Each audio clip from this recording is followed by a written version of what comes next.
It's brought to you by allaboutmkim.org, the MKIM's knowledge base.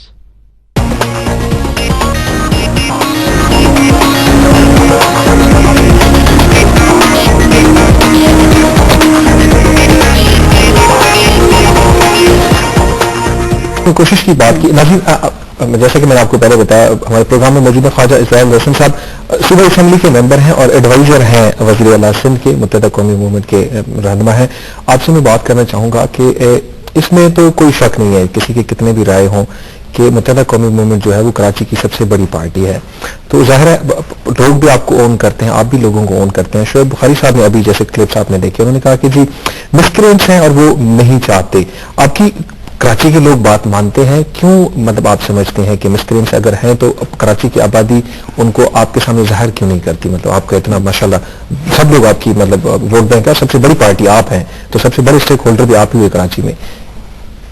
بہت شکریہ بھائی. اور یہ آج آپ نے قومی چینل کی توسط سے یہ ایک انتہائی حساس موضوع اس کو ڈسکس کیا ہے. میں ایک بات پہلے میں آپ کو بتا دوں، کسی سیاسی پارٹی کا کسی شہر کا اسٹیک ہولڈر ہونا یا کسی صوبے کا اسٹیک ہولڈر ہونا کافی نہیں ہوتا.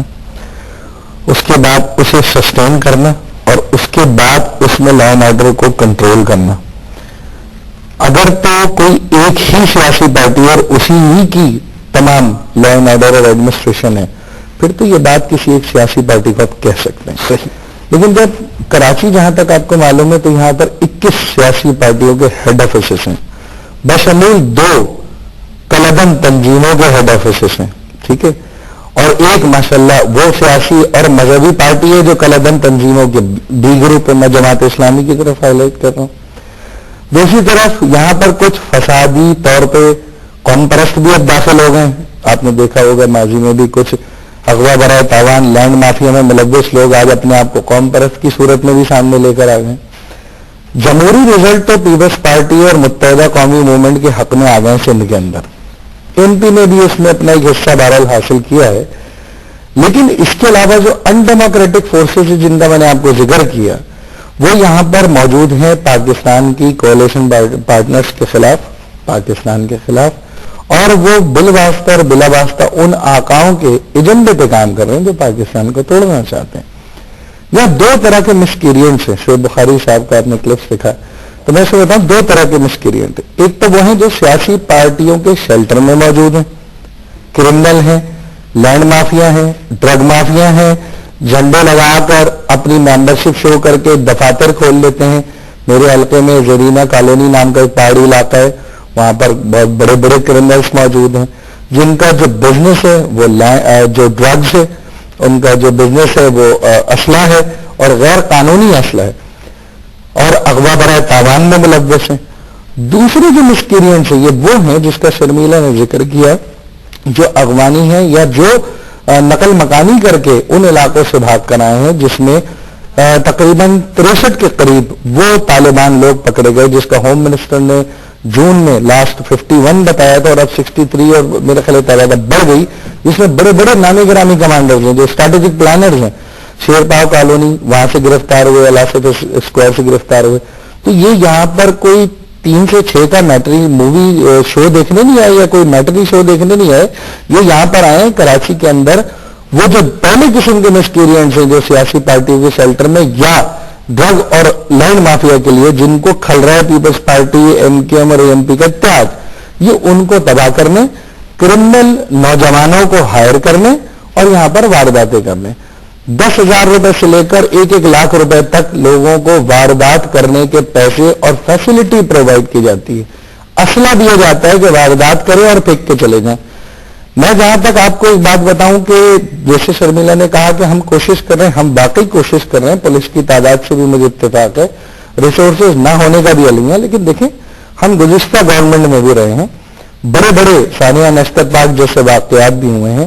ہوم منسٹر 2 دفعہ ہمارا رہا ہے، اس بار بھی ہوم منسٹر ہمارے ہیں ذوالفقار مرزا صاحب، ان کو بھی ہم اپنے ہی ہوم منسٹر کہتے ہیں.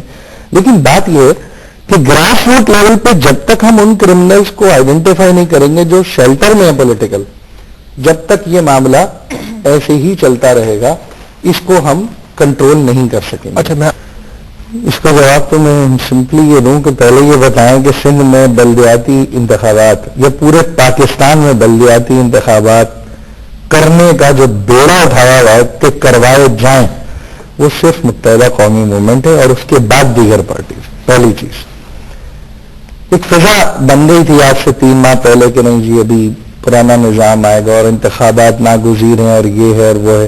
ہم نے اس وقت بھی لاہور کے انتخاب پہ کہا تھا کہ ہمیں امید ہے کہ فیصلہ آ جائے گا اور انتخابات ہوں گے. گلگت بلتستان کے بھی ہوئے تو ان کے تو بہت ہی زیادہ مطلب اس خواہش کا اظہار کر چکی ہے کہ انتخابات لازمی ہونے چاہیے چاہے حالات جیسے بھی ہیں اس کو کنٹرول کریں گے. دوسری بات یہ کہ آپ نے ابھی ایک بات کی شرمیلا سے پولیس کے اوپر. اس شہر میں کبھی بھی کسی بھی اگر کوئی کارکن یا کوئی عام آدمی اگر اس کی ہلاکت ہوتی ہے یا اس شہر میں کہیں بھی لائن آرڈر کی سچویشن ہوتی ہے سب سے زیادہ نقصان متحدہ قومی موومنٹ کا ہوتا ہے. سب سے زیادہ ووٹ بینک جو سوشلائز لائف ہے یا بزنس لائف ہے وہ ایم کیو ایم کی متاثر ہوتی ہے. ایم کیو ایم کے لیے تو انتہائی اس وقت نیندیں اڑ جاتی ہیں ہماری جب ہمارے شہروں میں کوئی بھی ایسا کوئی واقعہ ہو چاہے وہ کسی بھی ٹاؤن میں ہو.